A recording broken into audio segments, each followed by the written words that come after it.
Hello everyone, as we have covered the basics of chapter structural organization in animals, now let's start a new topic, that is epithelial tissue. It is also known as epithelium. This tissue always rests upon some other tissue, that is connective tissue. जो हमारा epithelial tissue होता है किसी दूसरे tissue के ऊपर rest करता है, किसी दूसरे टिश्यू के ऊपर लाई करता है, और उस दूसरे टिश्यू का क्या नेम है? कनेक्टिव टिश्यू है. ये हमारा ऊपर वाला क्या है? हमारा ऊपर वाला क्या है? ये एपिथेलियल टिश्यू है. ये नीचे वाला क्या है? हमारा कनेक्टिव टिश्यू है. और इनके बीच में क्या है? एपिथेलियल टिश्यू और कनेक्टिव टिश्यू के बीच में हमारी एक मेम्ब्रेन होती है. उस मेम्ब्रेन का नाम है बेसमेंट मेम्ब्रेन. एपिथेलियल टिश्यू के दो पार्ट होते हैं, एक ऊपर वाला पार्ट होता है और एक नीचे वाला पार्ट होता है. इस नीचे वाले पार्ट को हम बेसल सरफेस कहते हैं क्योंकि ये एपिथेलियल टिश्यू के बेस पे है, तो इसको हम क्या बोलते हैं? बेसल सरफेस कहते हैं. और जो ऊपर वाला है उसको हम फ्री सरफेस कहते हैं या फिर एपिकल सरफेस कहते हैं. ये जो हमारा है नीचे वाला, ये कनेक्टिव टिश्यू है. कनेक्टिव टिश्यू हाईली वैस्कुलर है. वैस्कुलर का मतलब ब्लड वेसल्स, मतलब बहुत ज़्यादा यहाँ पे ब्लड वेसल्स पाई जाती हैं. लेकिन कनेक्टिव टिश्यू के अंदर ब्लड वेसल्स क्या होती हैं? एब्सेंट होती हैं. सो कनेक्टिव टिश्यू के अंदर हमारी ब्लड वेसल्स प्रेजेंट होती हैं, हाईली वैस्कुलर होती हैं. और एपिथेलियल टिश्यू के अंदर ब्लड वेसल्स कैसी होती हैं? एब्सेंट होती हैं. अब आती है हमारी बेसमेंट मेम्ब्रेन. बेसमेंट मेम्ब्रेन कैसी है? नॉन सेलुलर है. किसकी बनी है? ग्लाइकोप्रोटीन्स की, म्यूकोपॉलीसेक्राइड्स की, विद प्रोटीन्स फाइबर्स की, इन तीनों चीज़ों की बनी है. It is secreted by both epithelial and connective tissue. तो जो हमारी बेसमेंट मेम्ब्रेन है ये दोनों टिश्यूज़ के बीच में है, बिल्कुल इन दोनों टिश्यूज़ के बीच में है. तो जो हमारी बेसमेंट मेम्ब्रेन है ये कनेक्टिव टिश्यू और एपिथेलियल टिश्यू दोनों के बीच में क्या है? दोनों से ही क्या होती है? ये सिक्रेट होती है. अब जो हमारे एपिथेलियल सेल्स हैं they are compactly packed with little intercellular space, hence little intercellular matrix. इनके जो सेल्स होते हैं वो बहुत कॉम्पैक्टली पैक्ड होते हैं, बहुत पास पास होते हैं. और इनके जो सेल्स हैं इनके बीच में बहुत कम स्पेस होता है. और अगर बहुत कम स्पेस है सेल्स के बीच में तो इनका मैट्रिक्स भी क्या होगा? बहुत कम होगा. एपिथेलियल सेल्स कैसे होते हैं? ए वैस्कुलर होते हैं. ए वैस्कुलर का मतलब इनके पास ब्लड वेसल्स एब्सेंट होती हैं, कोई ब्लड वेसल्स नहीं होती हैं. ब्लड वेसल्स किसके पास पाई जाती हैं? कनेक्टिव टिश्यू के पास पाई जाती है. लेकिन एपिथेलियल टिश्यू के पास ब्लड वेसल्स क्या होती हैं? एब्सेंट होती हैं. The oxygen and nutrients from the blood in connective tissue diffuses to epithelium via basement. अब जो ऑक्सीजन और न्यूट्रिएंट्स हैं वो कहाँ से आते हैं हमारे पास? एपिथेलियल टिश्यू के पास. किससे आते हैं? वो कनेक्टिव टिश्यू से आते हैं, क्योंकि कनेक्टिव टिश्यू के पास क्या है? ब्लड वेसल्स हैं. बिकॉज दे आर वैस्कुलर है तो ब्लड वेसल्स प्रेजेंट होंगी. किसके पास? कनेक्टिव टिश्यू के पास होंगी. तो कनेक्टिव टिश्यू से ऑक्सीजन और न्यूट्रिएंट्स किसके पास जाते हैं? एपिथेलियल टिश्यू के पास जाते हैं डिफ्यूजन की हेल्प से वाया बेसमेंट मेम्ब्रेन, क्योंकि बेसमेंट मेम्ब्रेन कनेक्टिव टिश्यू और एपिथेलियल टिश्यू के बीच में प्रेजेंट होती है. Alright, now the free surface either faces the external environment और द बॉडी फ्लूइड. अब एपिथेलियल टिश्यू का जो फ्री सरफेस होता है, ऊपर वाला जो सरफेस था, अभी हमने पीछे डायग्राम पढ़ा था, उसमें दो सरफेस थे, एक फ्री सरफेस था और एक फ्री सरफेस था और एक बेसल सरफेस था. तो जो फ्री सरफेस है वो या तो एक्सटर्नल एनवायरनमेंट को फेस करेगा या फिर बॉडी के फ्लूइड को फेस करेगा. राइट, अब इसी चीज़ को हम आगे समझेंगे अच्छे से. और क्या क्या प्रॉपर्टीज़ हैं हमारी एपिथेलियल टिश्यू की? इसकी हाई रिजनरेशन पावर है, नर्व सप्लाई करता है हमारा एपिथेलियल टिश्यू. अब हमारे एपिथेलियम के 3 ऑरिजिन होते हैं. राइट, 3 ऑरिजिन होते हैं. ये आपके सिलेबस में नहीं है बट इट इज़ अतिरिक्त ज्ञान, एक्स्ट्रा ज्ञान है ये. तो अब एपिथेलियल के हमारे पास 3 ऑरिजिन होते हैं, एक्टोडर्मल, मेसोडर्मल एंड एंडोडर्मल.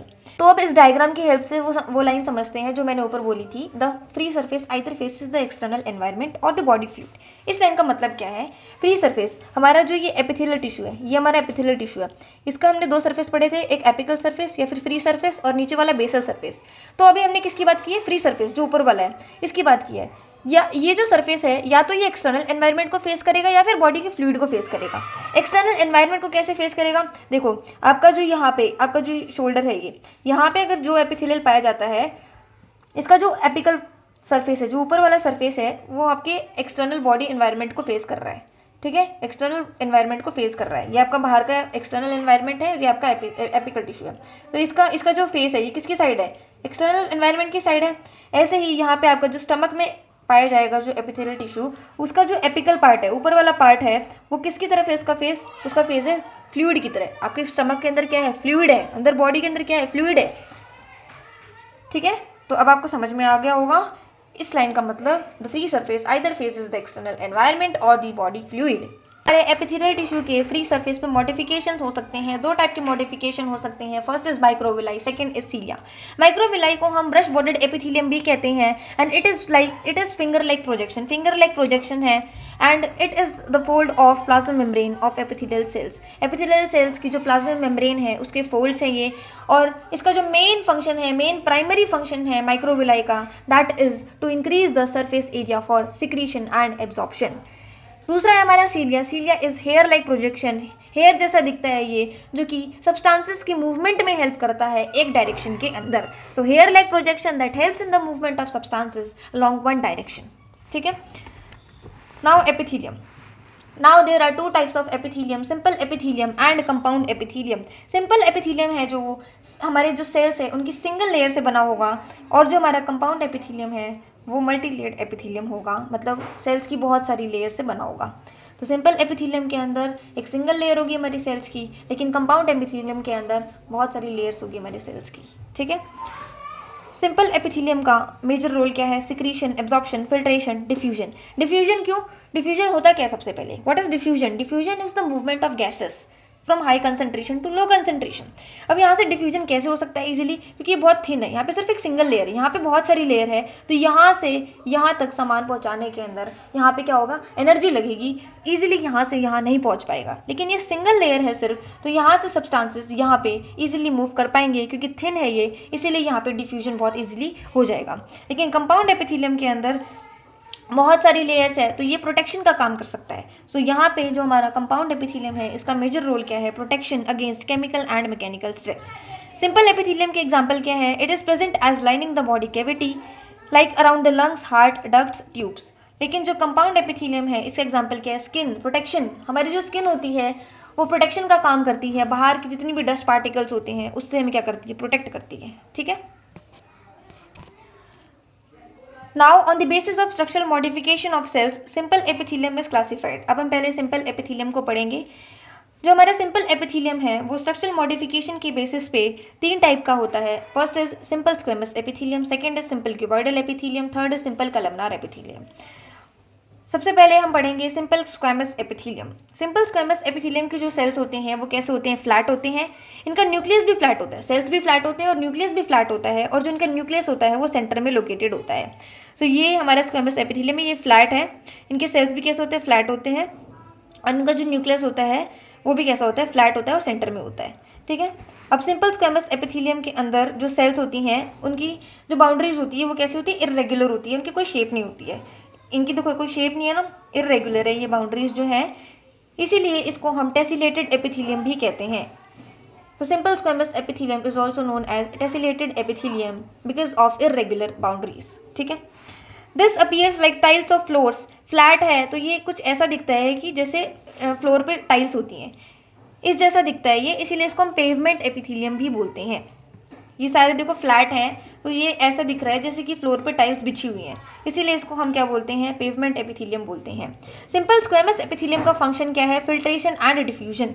क्या काम है इसके? दो काम है, फिल्ट्रेशन और डिफ्यूजन करना। डिफ्यूजन अभी मैंने बताया, movement of substances mainly gas particles from high concentration to low concentration, that is known as diffusion. तो सिंपल स्क्वेमस एपिथेलियम का क्या काम है? फिल्ट्रेशन करना और डिफ्यूजन करना। अब जो सबसे मेन चीज़ है जो आपके एग्जाम्स में आती है, that is the examples. Simple squamous epithelium के एग्जाम्पल क्या है? Air sacs of lungs, alveoli, blood capillaries. अब जब ब्लड कैपिलरीज के अंदर जो सिंपल स्क्वेमस एपिथेलियम होता है, उस सिंपल स्क्वेमस एपिथेलियम का भी एक पर्टिकुलर नाम है, that is known as endothelium, that is known as endothelium. Third example क्या है हमारा? ग्लोमेरुलस, एंड फोर्थ एग्जाम्पल क्या है हमारा? बोमेंस कैप्सूल। तो ये हमारे चार एग्जाम्पल हैं जो आपको बिल्कुल अच्छे से टिप्स में दिमाग में याद होने चाहिए सिंपल स्क्वेमस एपिथेलियम के। First is air sacs of lungs, second is blood capillary, third is glomerulus and fourth is बोमेंस capsule. Second आता है हमारा सिंपल क्यूबॉइडल एपिथेलियम। अब इसके नाम से ही है क्यूबॉइडल, तो इसकी जो सेल्स होंगे वो कैसे दिखते होंगे? क्यूब की तरह दिखते होंगे। इनका जो न्यूक्लियस है वो कैसा है? राउंड है और सेंटर में है। वहाँ न्यूक्लियस कैसा था? फ्लैट था। और कैसा था? कहाँ था? सेंटर में था। यहाँ न्यूक्लियस राउंड है लेकिन है सेंटर में ही है। ठीक है। अब यहाँ के जो फ्री सरफेस है, यहाँ पे सिंपल स्क्वेमस एपिथेलियम के अंदर कोई मॉडिफिकेशंस नहीं थे, लेकिन सिंपल क्यूबॉइडल एपिथेलियम के अंदर जो फ्री सरफेस है उसके पास मॉडिफिकेशन हो भी सकते हैं, नहीं भी हो सकते हैं, ठीक है। तो वो आगे जाके हम अभी मॉडिफिकेशंस पढ़ेंगे, ठीक है। तो 3 टाइप के हो गए हमारे, एक सिंपल क्यूबॉइडल एपिथेलियम होगा और उसके 2 मॉडिफिकेशंस हो गए। पहला आपका सिंपल क्यूबॉइडल एपिथेलियम, 2 उसके मॉडिफिकेशन में हमने अभी 2 पढ़े थे स्टार्टिंग में, ब्रश बॉर्डेड क्यूबॉइडल जिसको माइक्रोविलाई भी कहते हैं, और तीसरा आपका ciliated cuboidal. Simple cuboidal epithelium के पास इसकी जो फ्री सरफेस है इस पर कोई मॉडिफिकेशंस नहीं होते हैं। इसका जो फंक्शन होता है that is secretion and absorption, ठीक है।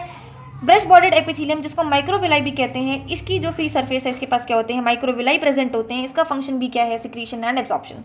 थर्ड आपका सीलिएटेड क्यूबॉइडल एपिथेलियम, इसकी जो फ्री सरफेस है इस पर क्या होंगे, सीलिया, इनके नाम से ही है। सिंपल है तो कोई मॉडिफिकेशन नहीं होंगे, ब्रश बॉर्डेड है तो इसके ऊपर माइक्रोविलाई होगी, सीलिएटेड है तो इसके ऊपर इसकी जो फ्री सरफेस है उसके ऊपर क्या होगा, सीलिया होंगे। सिंपल क्यूबॉइडल एपिथेलियम और ब्रश बॉर्डेड एपिथेलियम दोनों का जो फंक्शन है वो सेम है, सिक्रीशन एंड एब्जॉर्प्शन। लेकिन सीलिएटेड क्यूबॉइडल एपिथेलियम अभी हमने पीछे पढ़ा था, सीलिया क्या करता है, मूवमेंट में हेल्प करता है पार्टिकल्स की एक स्पेसिफिक डायरेक्शन के अंदर, ठीक है। अब वही सेम बात, examples are the most major important for your exam point of view, ठीक है। सिंपल क्यूबॉइडल एपिथेलियम के एग्जांपल आपका हो गया DCT. DCT is distal convoluted tubule, ये आपका एक्सक्रीशन चैप्टर में आप पढ़ेंगे आगे जाके। DCT smaller ducts of glands, thyroid के फॉलिकल्स या फिर जर्मिनल एपिथेलियम। ये आपके 4 एग्जांपल्स हैं जो आपको याद होने चाहिए सिंपल क्यूबॉइडल एपिथेलियम के। कौन से DCT, smaller ducts of glands, thyroid follicles and germinal epithelium, ठीक है। जर्मिनल एपिथेलियम के अंदर आपके 2 आते हैं, ओवरीज और टेस्टिस, ठीक है। दूसरा आपका brush border epithelium cuboidal epithelium, इसके एग्जांपल्स के आपके पीसीटी, इधर डीसीटी था इधर पीसीटी आ जाएगा। DCT is distal convoluted tubule and PCT is proximal convoluted tubule, ये भी आप एक्सक्रीशन चैप्टर के अंदर पढ़ेंगे। थर्ड आपका सीलिएटेड क्यूबॉइडल, सीलिया है, मूवमेंट में हेल्प करता है। इसका एग्जांपल क्या है, आपके स्मॉल ब्रोंकियोल्स, ठीक है। ट्रैकी आगे जाके किस में डिवाइड होती है, ब्रोंकाई में डिवाइड होती है, ब्रोंकाई आगे जाके ब्रोंकियोल्स में डिवाइड होती है, ठीक है। तो आपका इसका एग्जांपल क्या है, स्मॉल ब्रोंक्यूल्स। ये स्मॉल ब्रोंक्यूल्स क्या करेंगे, movement of mucus trapped dust particles outside. अब आता है आपका तीसरा epithelium that is simple columnar epithelium. अब कलमनार बोला है तो इसके सेल्स कैसे होंगे, कॉलम सेल्स होंगे, कॉलम जैसे होंगे। कॉलम है तो टॉल होंगे, ठीक है। सिलेंडर होंगे, सिलेंडर मतलब होता है पतले सेल्स होंगे। इनका जो न्यूक्लियस है वो कैसा होगा, ओवल होगा और बेस पे होगा, ठीक है। अब इनकी जो फ्री सरफेस है उनके पास मॉडिफिकेशन हो भी सकती हैं, नहीं भी हो सकती हैं। जैसे हमने पीछे डिवाइड किया था यहाँ भी ऐसे डिवाइड होगा। अब 3 होगा, पहले होगा सिंपल कलमनार, फिर वही उसके मॉडिफिकेशंस आ जाएंगे 2, ब्रश बॉर्डेड कलमनार और सीलिएटेड कलमनार। सिंपल कलमनार है, सिंपल है तो कोई इसकी जो फ्री सरफेस है इस पर कोई मॉडिफिकेशंस नहीं होंगे। ब्रश बॉर्डेड है तो इसकी फ्री सरफेस पे क्या होंगी, माइक्रोविलाई होंगी। सीलिएटेड कलमनार है तो इसकी फ्री सरफेस पे क्या होंगे, आपके सीलिया प्रेजेंट होंगे। यहाँ पे इनका फंक्शन, इन दोनों का फंक्शन सेम रहेगा, सिक्रीशन और एब्जॉर्प्शन। इसका भी सेम रहेगा, सिक्रीशन एंड एब्जॉर्प्शन। अब सीलिएटेड है, सीलिएटेड, इनके फंक्शन हमेशा सेम रहेंगे, ठीक है। सीलिया है तो वो हमेशा मूवमेंट में हेल्प करेगा। अब इनके एग्जाम्पल्स याद करना बहुत इंपॉर्टेंट है, ठीक है। तो एग्जाम्पल क्या है, इन दोनों का एक कॉमन एग्जाम्पल है दैट इज जीआई ट्रैक्ट, ठीक है। गैस्ट्रो इंटेस्टिनल ट्रैक्ट आपका इसका मेन एग्जाम्पल है। और इनके अलग अलग एग्जाम्पल, सिंपल कलमनार का अलग से एग्जाम्पल क्या, स्टमक है। इसका जीआई ट्रैक्ट तो है ही और स्टमक भी है।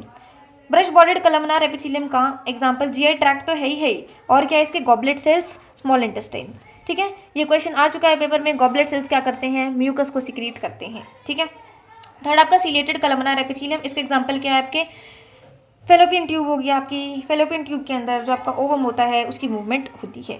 दूसरा आपके क्या है, लार्ज ब्रोंक्यूल्स, ब्रोंक्यूल्स इसके अंदर क्या होती है, म्यूकस की मूवमेंट होती है, ठीक है। अब आपका एक नोट है, जो सीलिएटेड एपिथेलियम है वो यूजुअली कहाँ प्रेजेंट होता है, जो हमारे होलो ऑर्गन्स होते हैं उनकी लाइनिंग के अंदर प्रेजेंट होता है, ठीक है। अब आता है आपका ग्लैंडुलर एपिथेलियम। ग्लैंडुलर एपिथेलियम हमारा सिंपल एपिथेलियम का ही टाइप है जिसके पास आइदर क्यूबॉइडल या फिर कलमनार सेल्स होती हैं, they are which are specialised for secretions, ठीक है। तो ग्लैंडुलर एपिथेलियम क्या बोला है, it is a type of simple epithelium that is either cuboidal और columnar cells specialised for secretion. ये एक सिंपल एपिथेलियम का ही टाइप है जिसके पास या तो क्यूबॉइडल या फिर कलमनार सेल्स होंगी, प्रेजेंट होंगी, जो कि सिक्रीशंस के लिए क्या होंगी, स्पेशलाइज्ड होंगी, ठीक है। अब है ग्लैंडुलर एपिथेलियम की भी क्लासिफिकेशन। पहली क्लासिफिकेशन किस बेसिस पे करेंगे हम, नंबर ऑफ सेल्स के बेसिस पे करेंगे। तो 2 टाइप के होंगे, ग्लैंडुलर है तो ग्लैंड लिखेंगे, तो यूनिसेलुलर ग्लैंड होगा और एक मल्टीसेलुलर ग्लैंड होगा। यूनिसेलुलर ग्लैंड के अंदर एक सिंगल सेल प्रेजेंट होगा और इसके अंदर क्या होंगे, बहुत सारे सेल्स प्रेजेंट काम करेंगे। यूनिसेलुलर के अंदर single isolated cells can produce secretions. Unicellular gland के अंदर एक अकेला सेल क्या कर सकता है, सिक्रीशंस प्रोड्यूस कर सकता है। लेकिन मल्टीसेलुलर ग्लैंड के अंदर बहुत सारे सेल्स मिलके क्या करेंगे, सिक्रीशंस करेंगे। ठीक है, यूनिसेलुलर ग्लैंड का एग्जांपल क्या है आपका, गॉबलेट सेल्स जो कि म्यूकस सिक्रीट करेगा। मल्टीसेलुलर के अंदर क्या आपके सलाइवरी, स्वेट, पिट्यूटरी ग्लैंड ये सारे आ जाएंगे। ठीक है, सेकेंड है हमारा on the basis of mode of pouring secretions. अभी हमने पढ़ा था on the basis of number of cells, अब हम पढ़ेंगे on the basis of mode of pouring secretions. दो टाइप के ग्लैंड होते हैं, exocrine gland and endocrine gland. Endocrine glands होते हैं, इनके अंदर जो ग्लैंड एंडोक्राइन ग्लैंड्स ऐसे ग्लैंड्स होते हैं जिनके अंदर जो ये सिक्रीशंस होते हैं ये विदाउट डक्ट होते हैं। इनके अंदर कोई डक्ट की ज़रूरत नहीं पड़ती है सिक्रीशन करने के लिए। लेकिन एक्सोक्राइन ग्लैंड्स के अंदर हमें डक्ट की ज़रूरत पड़ती है सिक्रीशंस को करने के लिए। So exocrine glands that pour their secretions via duct. इसके अंदर एक्सोक्राइन के अंदर डक्ट की ज़रूरत पड़ती है सिक्रीशन करने के लिए। लेकिन एंडोक्राइन ग्लैंड्स के अंदर कोई डक्ट की ज़रूरत नहीं पड़ती है सिक्रीशंस को करने के लिए। एक्सोक्राइन ग्लैंड के एग्जाम्पल क्या है आपका, mucus, milk, ear wax, sebum is oil, sweat, saliva, digestive enzymes, they all are exocrine secretions. Endocrine के एग्जाम्पल्स क्या हैं आपके, pituitary gland, thyroid gland, parathyroid gland. ठीक है, अब हमारे एक्सोक्राइन में ये भी आ गए, ये कुछ अलग से हैं, memory, sweat, salivary, oil, sebaceous glands, ये सारे भी हमारे क्या एक्सोक्राइन ग्लैंड्स हैं। एग्जाम्पल्स तो बहुत इंपॉर्टेंट है याद करने, ये एग्जाम्पल्स आपको खुद याद करने हैं, बार बार लिख के, बार बार प्रैक्टिस करके, बार बार बोल बोल के लिखोगे तभी आपको ये एग्जाम्पल्स याद होंगे। ठीक है, अभी तक हमने क्या पढ़ा, सिंपल एपिथेलियम के बारे में पढ़ा था, जिसके अंदर हमारा सिंगल लेयर का काम था, सिर्फ और सिर्फ सेल्स की सिंगल लेयर का काम था। अब हम पढ़ेंगे कंपाउंड एपिथेलियम, जिसके अंदर मल्टी लेयर्ड होंगे, जो सेल्स होंगे वो मल्टी लेयर्ड होंगे। इसका जो मेजर रोल हमने अभी पढ़ा था, कवरिंग और प्रोटेक्शन पढ़ा था। इसका सिक्रीशन और एब्जॉर्प्शन के अंदर बहुत कम रोल है, मेन रोल क्या है इसका, कवरिंग और प्रोटेक्शन के अंदर है। कंपाउंड एपिथेलियम अब दो टाइप के होते हैं, स्ट्रेचेबल और नॉन स्ट्रेचेबल, या फिर ट्रांजिशनल या फिर सर्टिफाइड एपिथेलियम। ये दो टाइप के होते हैं हमारे कंपाउंड एपिथेलियम। जो स्ट्रेचेबल होते हैं ये स्ट्रेच हो सकते हैं, इनके पास जो बेसमेंट मेम्ब्रेन होती है वो बहुत पतली होती है, या फिर बेसमेंट मेम्ब्रेन ये कह लो कि एब्सेंट ही होती है। ठीक है, और अगर होगी भी तो बहुत पतली होगी। नॉन स्ट्रेचेबल के अंदर क्या होगा, इसके अंदर as per NCERT compound epithelium stratified is dry और moist surface of the body. अब जो हमारा नॉन स्ट्रेचेबल एपिथेलियम होता है, इसकी जो बॉडी है, इसके अंदर जो बॉडी है वो ड्राई भी हो सकती है, इसकी जो सरफेस है वो ड्राई भी हो सकती है और मॉइस्ट भी हो सकती है। इसकी सरफेस कैसे हो सकती है, ड्राई भी हो सकती है, मॉइस्ट भी हो सकती है। लेकिन स्ट्रेचेबल के अंदर जो हमारी सरफेस होगी वो स्ट्रेच्ड हो सकती है, क्योंकि इसके अंदर जो बेसमेंट मेम्ब्रेन है वो बहुत थिन है। ठीक है, इसका एग्जाम्पल क्या, स्ट्रेचेबल है, जो हमारा यूरिनरी ब्लैडर है, जब इसके अंदर यूरिन फिल हो जाता है तो जो हमारा यूरिनरी ब्लैडर है वो क्या हो जाता है, स्ट्रेच हो जाता है। ठीक है, यूरेटर, हमारा रीनल पेल्विस, ये सारे के सारे किसके एग्जाम्पल्स है, स्ट्रेचेबल एपिथेलियम के एग्जाम्पल है। यहाँ पे जो एपिथेलियम है वो कैसा हो सकता है, स्ट्रेच्ड हो सकता है। ठीक है, खिंच सकता है। नॉन स्ट्रेचेबल के अंदर क्या होता है, इसकी जो सरफेस है वो ड्राई भी हो सकती है, मॉइस्ट भी हो सकती है। ड्राई है तो इसके अंदर क्या होगा, केराटिन ड्राई है तो इसके ऊपर कौन सा प्रोटीन प्रेजेंट होगा, केराटिन प्रोटीन प्रेजेंट होगा। और अगर मॉइस्ट है तो इसके ऊपर कोई केराटिन प्रोटीन प्रेजेंट नहीं होगा, इसीलिए इसको हम नॉन केराटिनाइज्ड एपिथेलियम भी कहते हैं। ड्राई वाले के एग्जाम्पल हैं आपके स्किन, इसलिए इसको हम केराटिनाइज्ड एपिथेलियम भी बोलते हैं, क्योंकि इसके ऊपर केराटिन प्रोटीन प्रेजेंट होता है। लेकिन मॉइस्ट वाली इसको हम नॉन केराटिनाइज्ड एपिथेलियम बोलेंगे, क्योंकि इसके ऊपर कोई भी केराटिन प्रोटीन प्रेजेंट नहीं होता है। मॉइस्ट का एग्जांपल क्या है आपके पास, pharynx, buccal cavity, oesophagus, vagina, larger ducts of glands, pancreatic duct और सलाइवरी डक्ट। ये सारे आपके किसके एग्जांपल हैं, मॉइस्ट वाले के एग्जांपल हैं। एक बार दोबारा से रिवाइज करवा देती हूँ, ड्राई और मॉइस्ट वाला। जो ये ड्राई वाला है इसके ऊपर केराटिन प्रोटीन होगा, तो इसीलिए इसको हम केराटिनाइज्ड स्ट्रेटिफाइड एपिथेलियम कहेंगे। मॉइस्ट वाला है इसके ऊपर केराटिन नहीं होगा, इसीलिए इसको हम नॉन केराटिनाइज्ड एपिथेलियम कहेंगे आपका। ठीक है, अब आपका एपिथेलियल टिश्यू का last topic that is cell junctions. So these are the structural and functional connections between the cells. Cell junctions ऐसे कुछ स्ट्रक्चरल या फिर फंक्शनल कनेक्शंस हैं सेल्स के बीच के। Epithelial tissue has maximum cell junctions compare to other tissue. हमारे पास 4 टिश्यूज प्रेजेंट है, ECMN, epithelial tissue, connective tissue, muscular tissue and neural tissue. ये 4 टिश्यूज प्रेजेंट है। अगर इन चारों को कंपेयर करें तो सेल जंक्शन सबसे ज़्यादा मैक्सिमम किसके पास है, आपके पास एपिथेलियल टिश्यू के पास है। सेल जंक्शंस यहाँ पे 3 टाइप के इनके पास, टाइट जंक्शंस है, एथेनिक जंक्शंस है एंड गैप जंक्शंस है। पहले हम पढ़ेंगे टाइट जंक्शंस। टाइट जंक्शंस क्या करते हैं, लीकेज को प्रिवेंट करते हैं अक्रॉस द टिश्यू के अक्रॉस कहीं लीकेज है तो उसको क्या करेंगे, ये प्रिवेंट करेंगे। ठीक है, ये 2 टिश्यूज़ हैं, इनके बीच में अगर लीकेज हो रही है तो ये जो सब्सटेंसेस हैं can not cross the tight junctions. इनके बीच में इतना टाइट होगा, ये इतने टाइट होंगे कि क्या करेंगे, ये सब्सटेंसेस को इधर से उधर जाने ही नहीं देंगे। ठीक है, तो ये लीकेज को प्रिवेंट करते हैं। ठीक है, second is gap junctions. Gap junctions क्या करते हैं, 2 जो सेल्स हैं, ये जो 2 सेल्स हैं ये देखिए, ये जो दो सेल्स हैं इनके जो साइटोप्लाज्म है उनको आपस में क्या करते हैं, कनेक्ट करते हैं। और क्या यहाँ से कनेक्ट होगा तो यहाँ से क्या ट्रांसफ़र हो सकते हैं, आयंस ट्रांसफ़र हो सकते हैं, छोटे छोटे मॉलिक्यूल्स हो सकते हैं, और कई बार बड़े बड़े मॉलिक्यूल्स भी ट्रांसफ़र हो सकते हैं। तो मेन चीज़ क्या है, गैप जंक्शन के अंदर दो सेल्स हैं, इन दोनों सेल्स के जो साइटोप्लाज्म है उसको कनेक्ट कौन करता है, गैप जंक्शंस कनेक्ट करते हैं। और इन गैप जंक्शंस के थ्रू हमें हमारे जो आयंस होते हैं, स्मॉल मॉलिक्यूल्स होते हैं और कभी कभी बिग मॉलिक्यूल्स, ये सारे क्या हो जाते हैं, ट्रांसफ़र हो जाते हैं। अब आते हैं adhering junctions. Adhering junctions cementing का काम करते हैं। They helps in cementing between the cells के बीच में सीमेंटिंग का काम करते हैं ये। इसका एग्जांपल क्या है, हम एग्जांपल्स आर नॉट इंपॉर्टेंट, इसके अंदर इनकी डेफिनेशंस आती है, ठीक है, एक बार पढ़ लेते हैं फिर भी हम। टाइट जंक्शंस का एग्जांपल है आपका blood testis barrier, blood brain barrier. ये आपका बहुत एक्स्ट्रा ज्ञान है, ये आपके पेपर में नहीं आएगा, ना ही आपकी एनसीईआरटी में गिवन है ये। गैप जंक्शंस का एग्जांपल है आपकी स्मूथ मसल्स। और एथरिंग जंक्शंस का काम क्या है, आपका कार्डियक मसल्स। कार्डियक मसल्स के अंदर इंटरकैलेटेड डिस्क होती हैं, मतलब गैप और एथरिंग जंक्शंस दोनों प्रेजेंट होती हैं। So that's all for today's class. आज हमने हमारा एपिथेलियल टिश्यू को ख़त्म कर लिया है। नेक्स्ट क्लास में हम आप अपना कनेक्टिव टिश्यू को स्टार्ट करेंगे। So that's all for today's class. Thank you.